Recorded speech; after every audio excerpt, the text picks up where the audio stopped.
During my husband's funeral, my daughter-in-law looked at me and said, "Now we're just waiting on you. Don't take too long." I didn't cry. I just cut off every penny she had. And by morning, my lawyer was knocking at her door. But let me tell you how we got to that moment, because Linda's cruelty didn't start that day. It had been building for 15 years, like a slow poison seeping through our family. I'm Dorothy, and I'm 73 years old. When my son Michael brought Linda home for the first time, I thought she was lovely, blonde, well-dressed, with a smile that could light up a room. She called me Mom from the very beginning and seemed genuinely interested in our family stories. I was so happy that Michael had found someone who appeared to care about him the way he deserved. The first warning sign came during their engagement dinner. Linda was talking about their wedding plans when she mentioned something about finally having a real family. I asked what she meant, and she laughed it off, saying she just meant having in-laws since her parents had passed away. Before we continue, comment where you're watching from and subscribe to the channel. We'd love to see how far our stories are reaching. But there was something in her tone, something that made my stomach tighten. After they married, the changes started slowly. Linda would suggest that Sunday dinners were too much work for me at my age. She'd offer to host instead, which seemed thoughtful. But then she'd seat me at the far end of the table, away from Michael, claiming the lighting was better for my eyes there. Little things that seemed caring on the surface but left me feeling pushed aside. The real shift happened when my husband Henry was diagnosed with cancer 3 years ago. Suddenly, Linda became very interested in our finances. She'd ask Henry about his investments, his pension, our savings. "Just trying to help plan for the future," she'd say with that perfect smile. Henry found it touching that she cared so much about our security. I found it suspicious.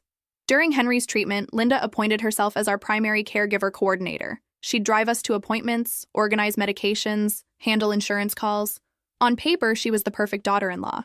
But I noticed how she'd step in whenever doctors discussed Henry's condition, how she'd answer questions directed at me, how she gradually became the voice of our medical decisions. "Dorothy gets so overwhelmed with all the medical terms," she'd tell the doctors. "It's better if I handle the complex information." Michael would nod approvingly at his wife's thoughtfulness. He couldn't see what I saw, how Linda was systematically positioning herself as the responsible adult while painting me as a confused old woman who couldn't handle important matters. The isolation was subtle but relentless. When I tried to discuss Henry's care with Michael, Linda would interrupt with, "Oh, we already covered that with Dr. Peterson, didn't we, honey?" When I wanted to attend support groups for caregivers, Linda would say, "I don't think that's necessary, Mom. You have us." When old friends called to check on Henry and me, Linda would often answer the phone and handle the conversations herself. "I told them you were resting," she'd explain later. "You have enough to worry about." But I wasn't resting. I was disappearing. Worst part was watching Henry accept it all. My husband of 45 years began deferring to Linda on everything.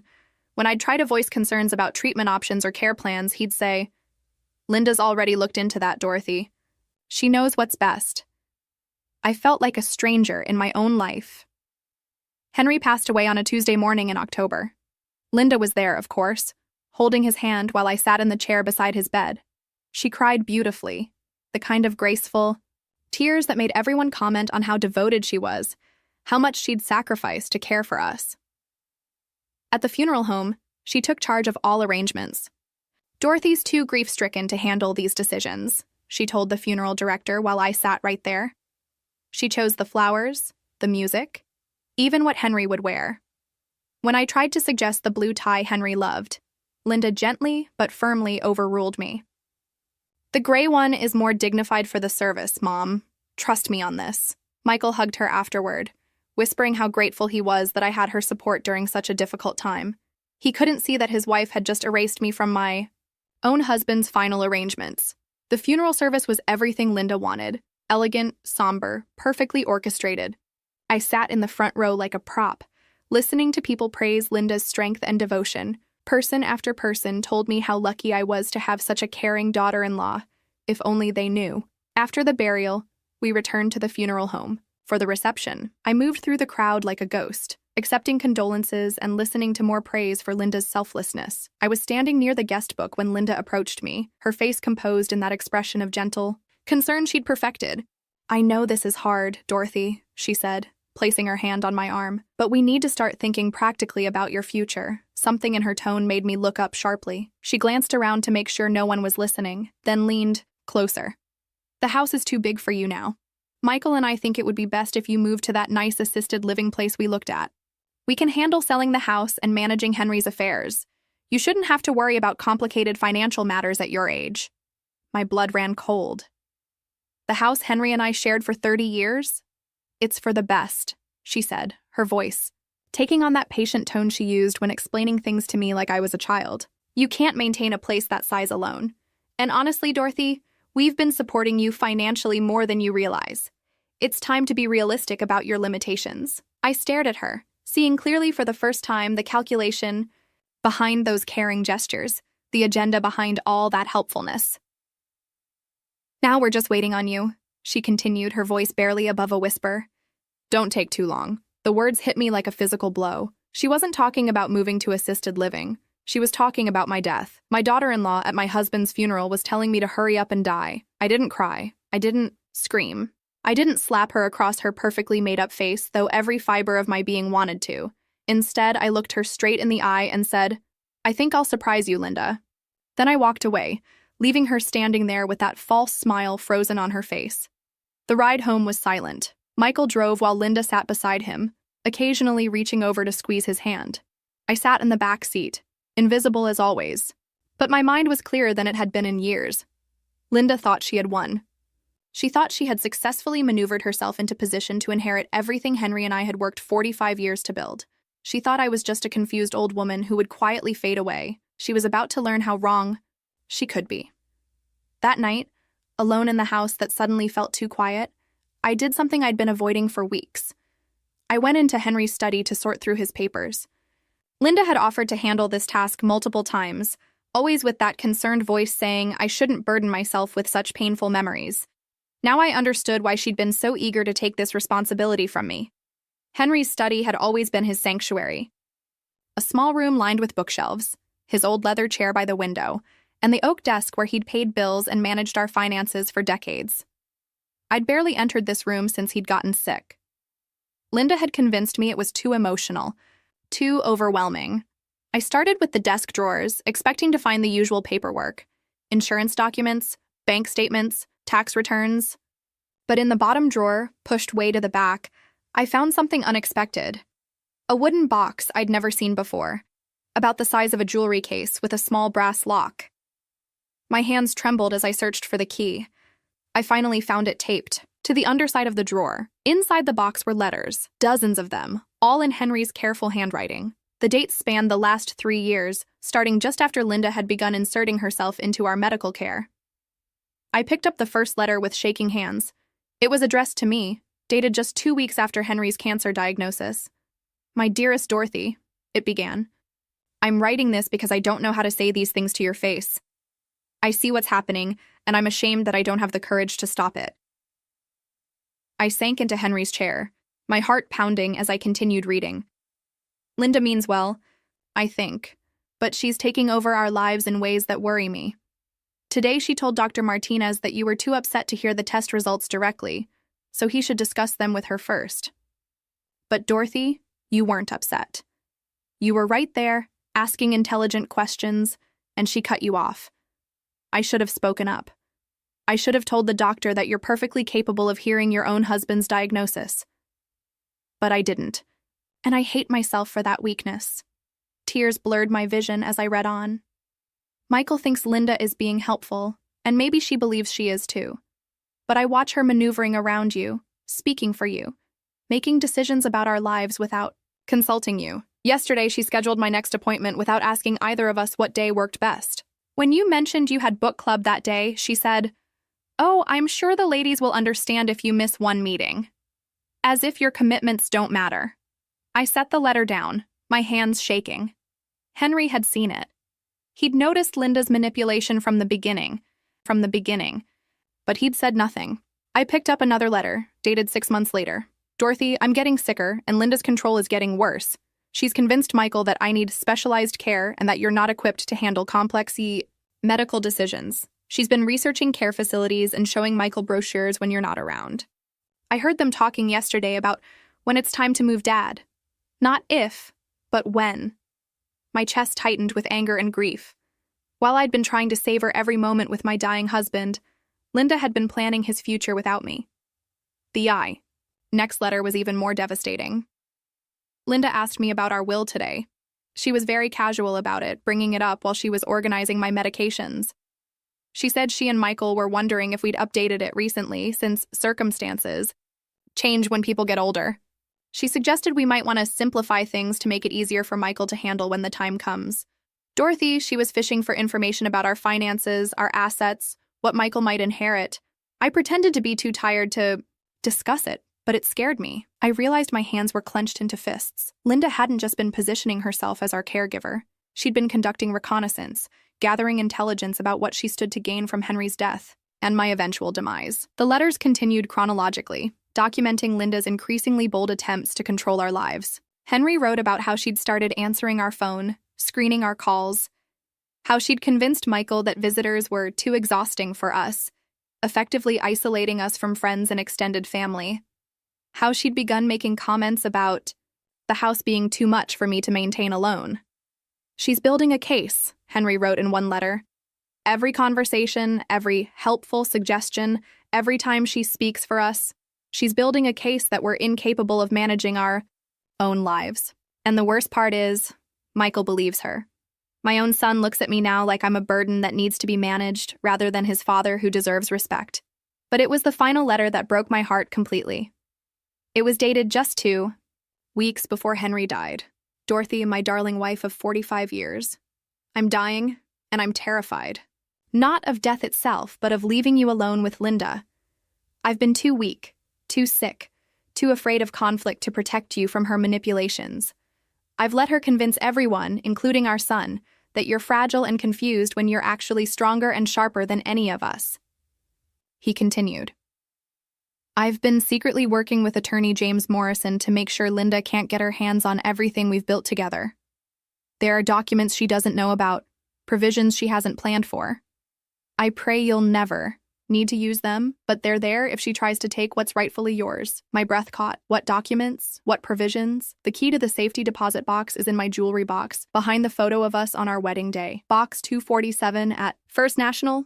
James Morrison has copies of everything, and his number is in my address book under JM Personal. If Linda tries to push you out of your own life after I'm gone, call him immediately. I dropped the letter and ran to our bedroom, to Henry's. Jewelry box on the dresser. Sure enough, behind our wedding photo was a small silver key I'd never seen before. Attached to it was a note in Henry's handwriting. "For Dorothy, your insurance policy." I sat on the edge of our bed, holding the key and thinking about everything I'd just learned. Henry had known. He'd seen Linda's game from the beginning and had been working behind the scenes to protect me. While I'd felt abandoned and erased, he'd been quietly building defenses against the woman who was systematically destroying our family. But he'd also admitted to his weakness, his failure to stand up to her when it mattered. Reading his words, I understood the position he'd been in. Sick, dependent on Linda's care, watching his wife being pushed aside but lacking the strength to fight back without making our situation worse. The phone rang, startling me back to the present. I let it go to the answering machine. Linda's voice filled the room. "Hi, Mom, it's Linda. I know today was difficult, but I wanted to check on you. Michael and I were thinking we should meet tomorrow to discuss practical matters. Selling the house, settling Henry's affairs, getting you moved somewhere more manageable. I'll come by around 10. We have so much to take care of." The casual assumption in her voice that she would be handling Henry's affairs, making decisions about my future, managing my life, it was exactly what Henry had warned me about in his letters. I walked to the answering machine and pressed delete. Then I picked up the phone and dialed the number Henry had left for James Morrison. It was late, but this couldn't wait until morning. The phone rang twice before a professional voice answered. "Mothersinlaw office." "Mr. Morrison, this is Dorothy Brennan. I think my husband Henry left some documents with you. I need to see them." There was a pause. "Mrs. Brennan, I've been expecting your call. How soon can you be here?" I looked at the clock. It was nearly 9 p.m. "Would tomorrow morning work?" "I'll open the office early. 8 a.m., I'll be there." After I hung up, I sat in Henry's chair with his letters spread across the desk. For 3 years, I'd felt like I was losing my mind, questioning my own perceptions, as Linda gradually erased me from my own life. Now I knew I'd been right all along. Henry had seen it too. He'd documented it. And most importantly, he'd prepared for it. Linda thought she was inheriting a confused, helpless widow, along with whatever assets Henry had left behind. She thought she'd successfully convinced everyone that I was incapable of managing my own affairs. Tomorrow, she was going to discover that Henry's greatest gift to me wasn't the house or the money or the memories of our life together. It was the ammunition I'd need to fight back. I barely slept that night. Every time I closed my eyes, I saw Linda's face at the funeral, heard her voice telling me not to take too long dying. But now, instead of feeling defeated, I felt something I hadn't experienced in years: power. At 7:30, the next morning, I was already dressed and ready when I heard a car pull into my driveway. Through the window, I saw Linda getting out of her silver BMW, carrying a folder and wearing that expression of determined efficiency I knew so well. She was early. Of course she was. She probably wanted to catch me while I was still vulnerable, from grief before I had time to think clearly about anything. I let her knock twice before answering the door. "Morning, Mom," she said, brushing past me into the house without waiting for an invitation.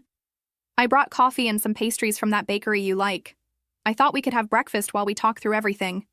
She moved through my house like she owned it, setting her things on the kitchen table, opening cabinets to find plates and cups. I watched her performance of thoughtfulness, seeing it clearly now for what it was: a carefully orchestrated show of care designed to make her subsequent takeover seem natural.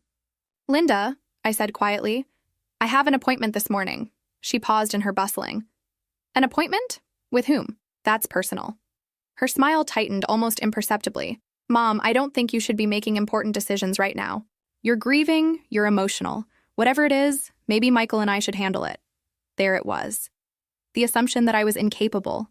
The smooth redirection of my autonomy into their control. "I'm perfectly capable of managing my own appointments." "Linda, of course you are," she said in that patient voice that made my skin crawl. "But there's so much to handle right now. The funeral expenses, Henry's medical bills, the insurance claims. I've already started organizing everything. Look," she opened her folder and spread papers across my kitchen table. Bank statements, insurance forms, legal documents, all marked with her neat handwriting, all organized with colored tabs. "I've been tracking everything for months," she continued. "All of Henry's medical expenses, the outstanding bills, what insurance covers and what it doesn't. I have a complete picture of your financial situation." My blood ran cold. She'd been tracking our finances for months. While I'd been focused on caring for my dying husband, she'd been conducting a full audit of our assets. "This is very thorough," I said carefully. "I just want to help." She pulled out a chair and gestured for me to sit. "Now, about the house. I've already spoken to a realtor, and she thinks we could get a good price if we list it quickly. The market is strong right now." "You spoke to a realtor? When?" "Last week. I wanted to be prepared. Mom, I know this is your home, but maintaining a 4-bedroom house at your age just isn't practical. The upkeep, the property taxes, the utilities, it's going to eat up Henry's life insurance money faster than you think." She leaned forward, her voice taking on that concerned tone. "I found a lovely assisted living facility about 20 minutes from our house. You'd have your own apartment, but there'd be people to help with meals, medications, emergencies. No more worrying about maintenance or bills or any of that stress." I stared at her, amazed by the completeness of her planning.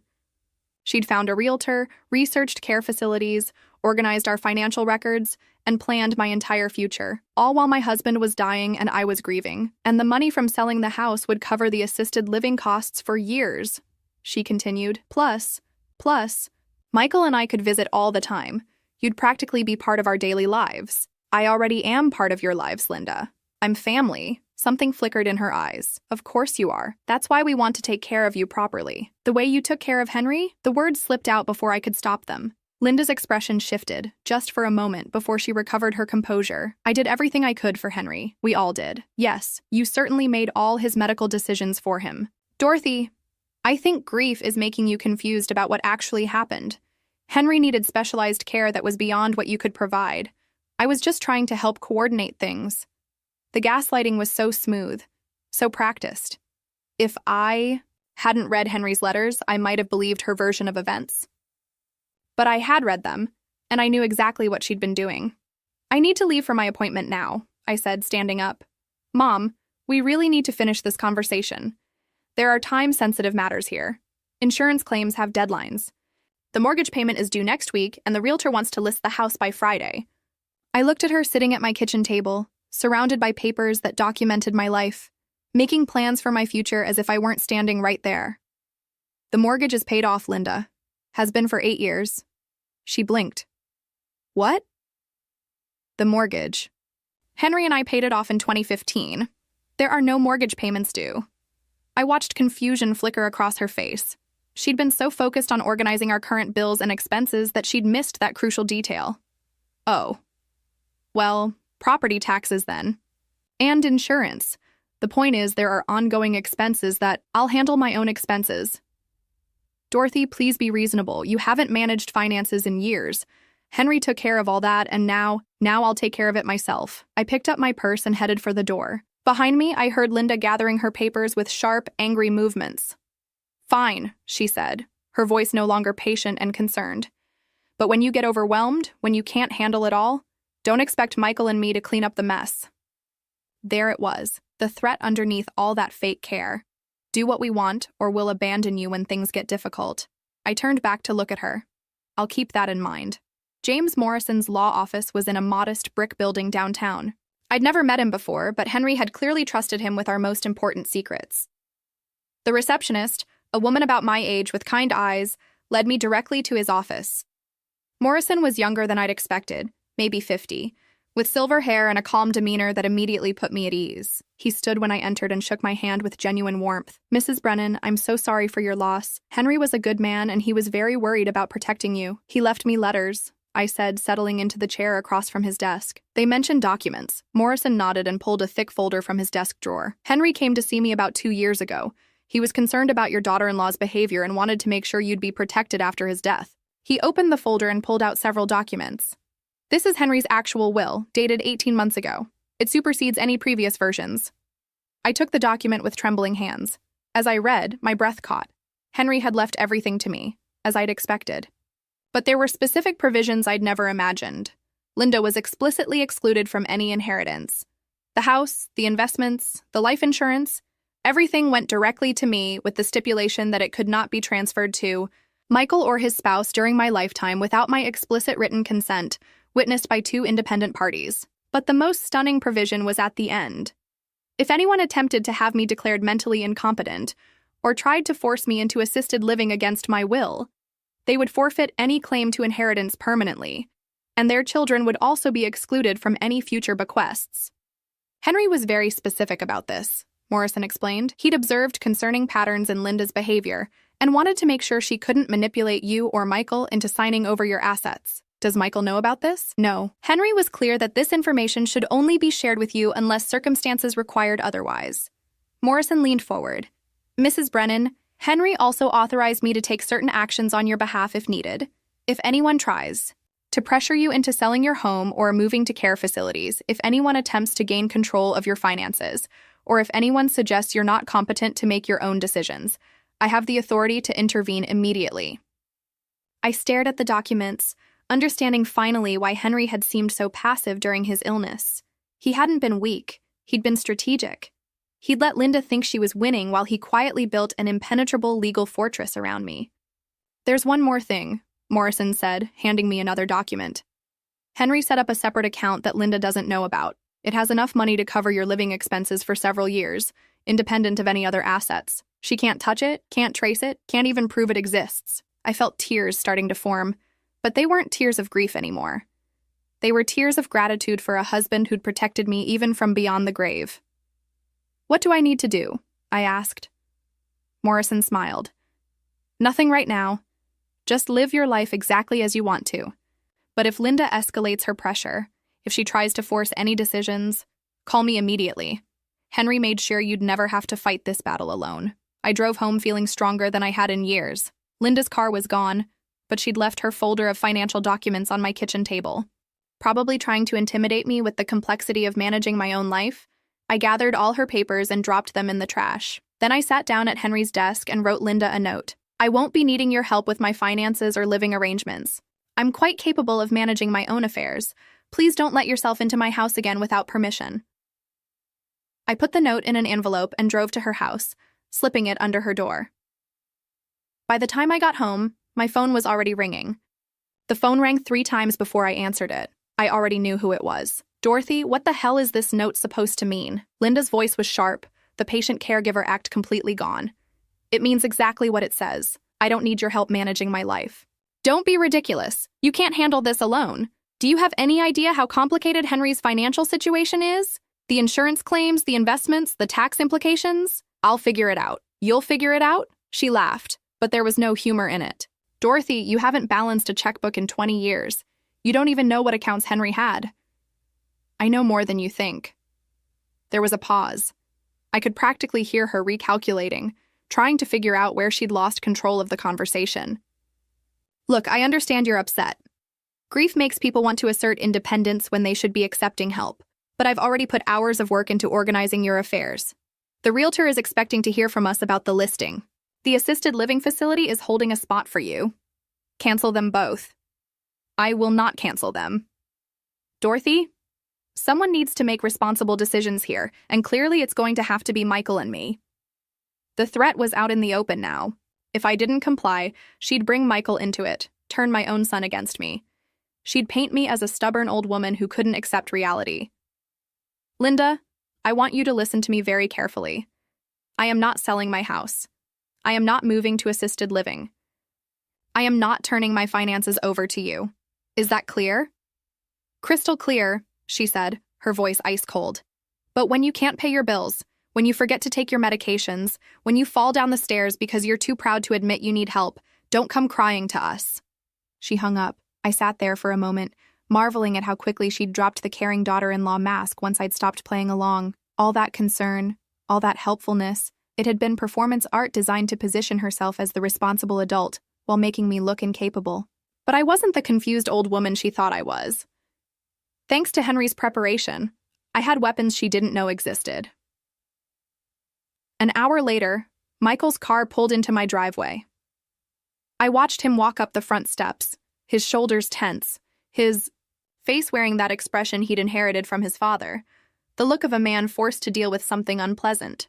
"Hi, Mom," he said when I opened the door. His hug was perfunctory, distracted. "Hello, sweetheart. Come in." We sat in the living room where I'd raised him, where he'd done homework at the coffee table, where we'd celebrated Christmas mornings and birthday parties. Now he perched on the edge of the sofa like he couldn't wait to leave. "Linda told me about your conversation," he began without preamble.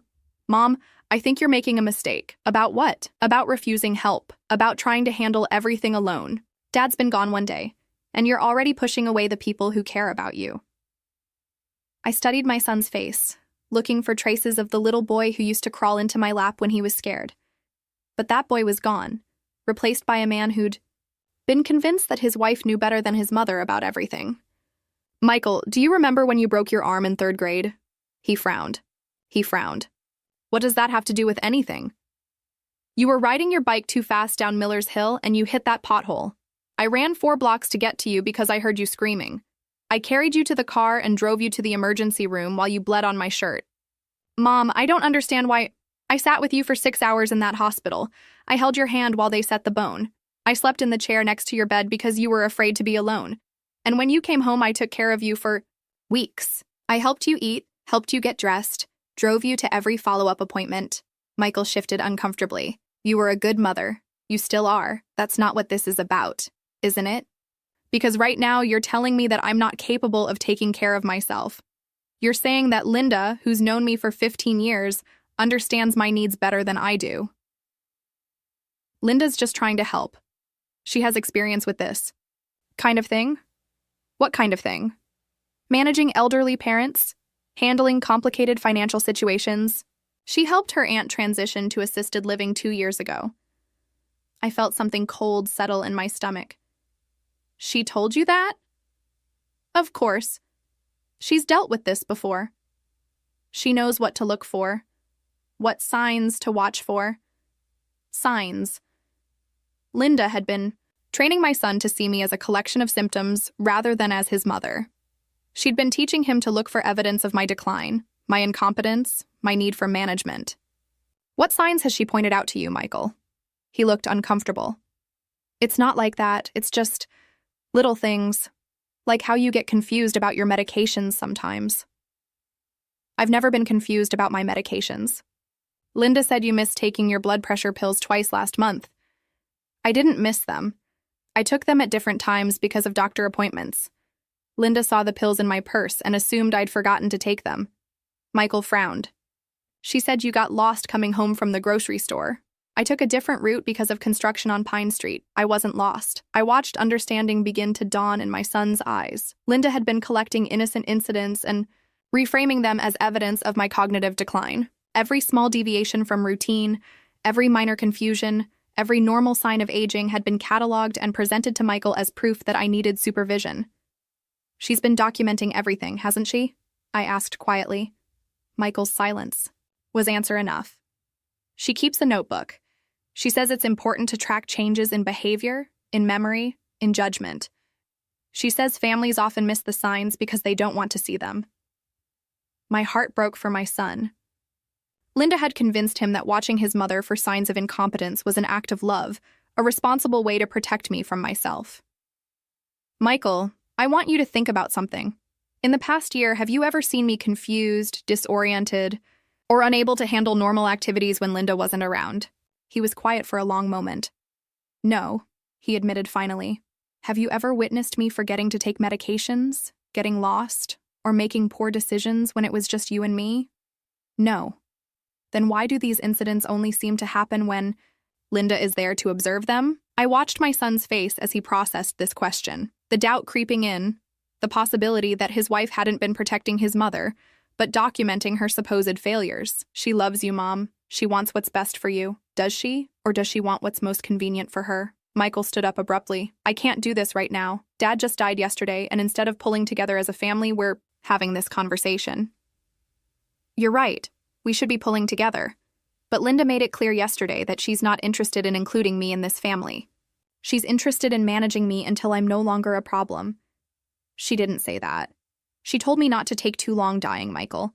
At your father's funeral, she told me to hurry up and die. The color drained from his face. That's not... She wouldn't. Ask her. Michael headed for the door, then stopped. Mom, even if Linda was insensitive, even if she said something hurtful, that doesn't change the practical reality. This house is too big for you. Dad's finances are complicated. You need help whether you want to admit it or not. I have help? What do you mean? I mean, your father made sure I'd be taken care of. I have everything I need to manage my own life. What are you talking about? I looked at my son, this man I'd raised and loved, who'd been turned against me by a woman who saw me as an obstacle, to be removed. I wanted to tell him about Henry's letters, about the secret will, about the legal protections his father had put in place. But I realized it wasn't time yet. I'm talking about being stronger than any of you give me credit for. After Michael left, I called James Morrison. She's escalating, I told him. She's turning my son against me. Are you ready to show her the will? I thought about Linda's notebook full of documentation about my supposed decline. I thought about Michael's confused face as he realized the incidents had only happened when his wife was there to witness them. I thought about 15 years of systematic manipulation disguised as care. Not yet, I said. Let her dig a little deeper first. I want her to be completely committed to her version of reality before I destroy it. What do you need from me, Kinti? You have someone monitor my house? Discreetly? I think she might try to escalate things, and I want documentation of my own. Consider it done. That night, I sat in Henry's study reading his letters again. In one of them, he'd written, Dorothy, you've always been the strongest person I know, but you've let Linda convince you that strength looks like compliance. When I'm gone, I need you to remember who you really are. For 15 years, I'd let Linda define me as fragile, confused, dependent. I'd played the role she'd written for me because it seemed easier than fighting, but Henry had left me the tools to fight back, and I was finally ready to use them. 3 days later, Linda made her final move. I was in the garden, tending to the roses Henry had planted for our 20th anniversary, when I heard cars pulling into my driveway. Not one car, 3 cars. Through the fence, I could see Michael's sedan, Linda's BMW, and a white van I didn't recognize. I dusted the soil off my hands and walked around to the front yard. Linda was standing on my porch with a clipboard, directing 2 men in uniforms who were unloading equipment from the van. Michael stood beside his car, looking uncomfortable but resigned. What's going on? I asked. Linda turned with that bright professional smile she'd perfected. Good morning, Dorothy. These gentlemen are from Safe Home Security. We're having a monitoring system installed. A what? A safety monitoring system, she said, consulting her clipboard. Motion sensors in each room, a medical alert pendant for you to wear, cameras in the common areas. If you fall or have a medical emergency, help will be dispatched immediately. I looked at the men unpacking electronic equipment, then at Michael, who wouldn't meet my eyes. I didn't ask for this. Of course you didn't. But after our conversation the other day, Michael and I realized we can't take any chances with your safety. This way, you can stay in your home, but we'll have peace of mind knowing you're protected. One of the technicians approached us. Ma'am, we'll need to install the main control panel near your front door, and then we'll place sensors throughout the house. The cameras will go in the living room, kitchen, and hallways. Cameras? Just for safety, Linda said quickly. If you have a fall or seem confused, the monitoring service can assess the situation and send appropriate help. I understood exactly what was happening. Linda was installing surveillance in my own home, disguised as a safety measure. She'd be able to monitor my every movement, document any behavior she could frame as concerning, and use it to build her case that I was incompetent. I don't want cameras in my house. Mom, Michael finally spoke up. It's for your own good. What if something happens and no one finds you for hours? I have a phone. I have neighbors. But what if you can't get to the phone? What if you're confused and don't remember to call for help? There it was again. The assumption that I was inevitably heading toward confusion and helplessness. Linda had done her work well. I don't consent to this installation. Linda exchanged a look with Michael, then pulled out another set of papers. Actually, Dorothy, Michael has legal authority to make safety decisions for you. My blood turned to ice. What are you talking about? Power of attorney for healthcare decisions. Henry signed it when he was sick, giving Michael the authority to make medical and safety-related choices if you became unable to make them yourself. She handed me the document. Sure enough, there was Henry's signature, dated during his cancer treatment. But this wasn't the limited power of attorney Henry had described to me. This was a broad document that could be interpreted to cover almost any decision Linda wanted to make. This was for Henry's medical care, I said. The language is quite broad, Linda replied smoothly. And given your recent concerning behaviors, the confusion about medications, the episodes of disorientation, the inability to manage complex financial decisions, Michael feels it's necessary to activate these protections. I stared at my son. Michael, is this what you want? Cameras watching me in my own home? He looked miserable, but he nodded. I'm scared, Mom. Scared, Mom. What if something happens to you and we don't know? What if you hurt yourself? And if I refuse? Linda's smile never wavered. Then we'll have to explore other options. There are legal procedures for when elderly people refuse necessary care. Court-ordered evaluations, guardianship proceedings, but we're hoping it won't come to that. The threat was crystal clear. Submit to surveillance or face a legal battle to prove my competency. A battle that would be fought with Linda's notebook full of documented, concerning incidents as evidence against me. How long do I have to decide? The technicians are here. Now, Linda said. It seems efficient to just get it done today. I looked at the men waiting for permission to invade my home with their cameras and sensors. I thought about Henry's letters, about the secret will, about James Morrison's promise that I'd never have to fight this battle alone. I need to make a phone call first. Of course, Linda said graciously. But let's not keep these gentlemen waiting too long. I went inside and dialed Morrison's number. He answered on the first ring. They're trying to install surveillance equipment, I said quietly.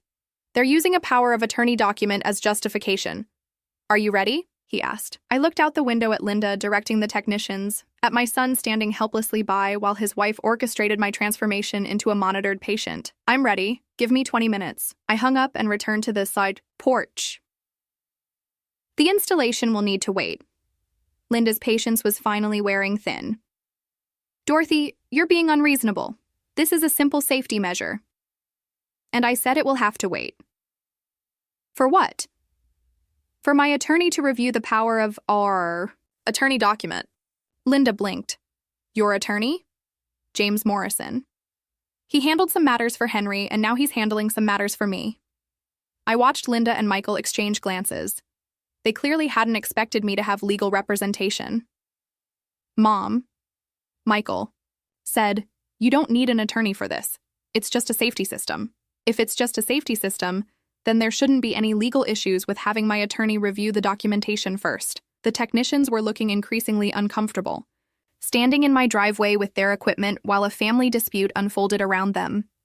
"Ma'am," one of them said to Linda, "if there's any question about authorization, we should probably reschedule." "There's no question," Linda said firmly. "Michael has full authority." "Actually," I said, "that's exactly what's in question." Then, a black sedan pulled into my driveway. James Morrison got out, carrying a briefcase and wearing the kind of confident expression that made it clear he was about to take control of the situation. "Mrs. Brennan," he said, approaching the group.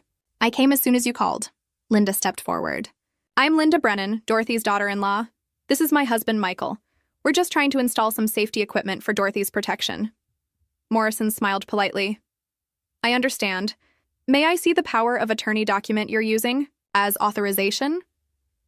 Linda handed him the papers, her confidence beginning to waver. Morrison reviewed them carefully, then looked up. This power of attorney was specifically limited to Henry Brennan's medical care during his illness.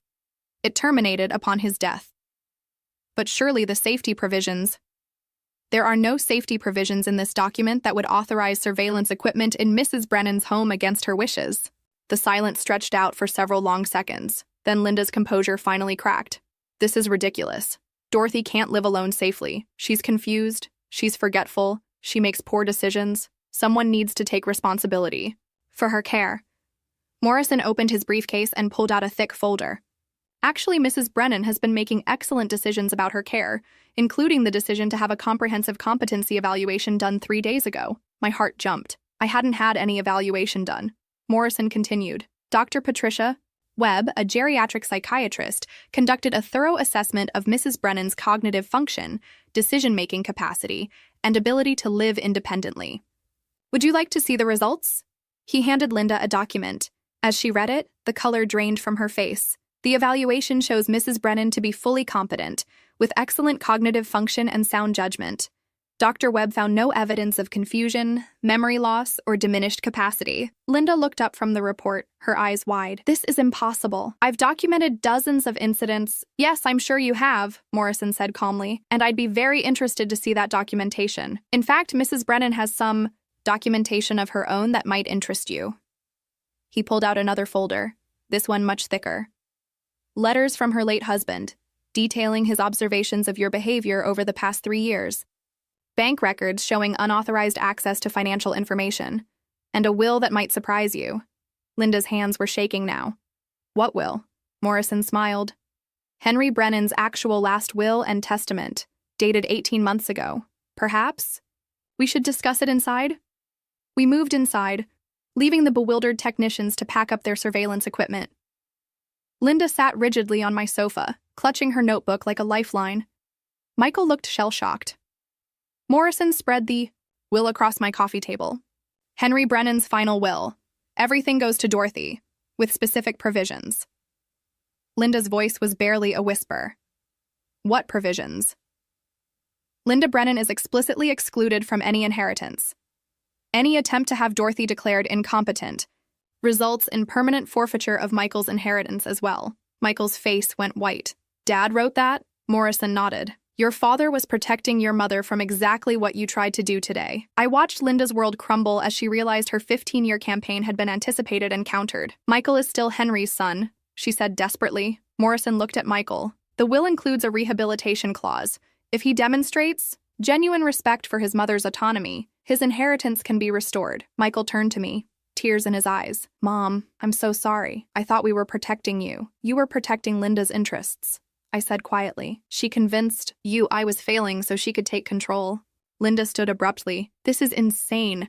I was only trying to help. Help yourself," I said. Every kind gesture was calculated to make me seem incapable. Morrison pulled out Henry's letters. "Your husband documented everything, Linda. 3 years of systematic manipulation." Linda's composure shattered. "I gave up everything to take care of you people. I sacrificed my career, my time, my energy." "You didn't sacrifice anything," I said. "You invested 15 years positioning yourself to inherit everything, Henry. And I worked for. But you underestimated both of us. The house was quiet. The surveillance equipment was gone. My home was mine again. Michael looked at Morrison. What do I need to do? Respect your mother's decisions. Stop treating her like an invalid. Linda laughed bitterly. Our marriage is over. 15 years wasted on this family. She grabbed her purse and headed for the door. I'll contest the will, Morrison smiled. With what resources? The house belongs to Michael's trust, contingent on his behavior. The credit cards are canceled. The car lease expires next month. You have exactly what you brought 15 years ago. Linda's hand froze on the doorknob. You can't do this. We already did, I said. After she left, Michael sat with his head in his hands. How did I not see it? She was very good, I said gently. She made caring for me seem overwhelming, then positioned herself as the solution. Morrison packed his papers. Change the locks. Linda had keys to everything. Already arranged, I said. After everyone left, I sat in Henry's study with his letters. In his final letter, he'd written, Dorothy, remember that you were always stronger than any of us gave you credit for.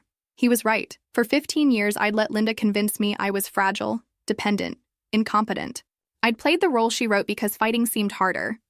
But when she told me to hurry up and die at Henry's funeral, something inside me remembered who I really was. I'm Dorothy Brennan. I raised a son, built a marriage, survived my husband's death, and defeated a predator who tried to steal my life. At 70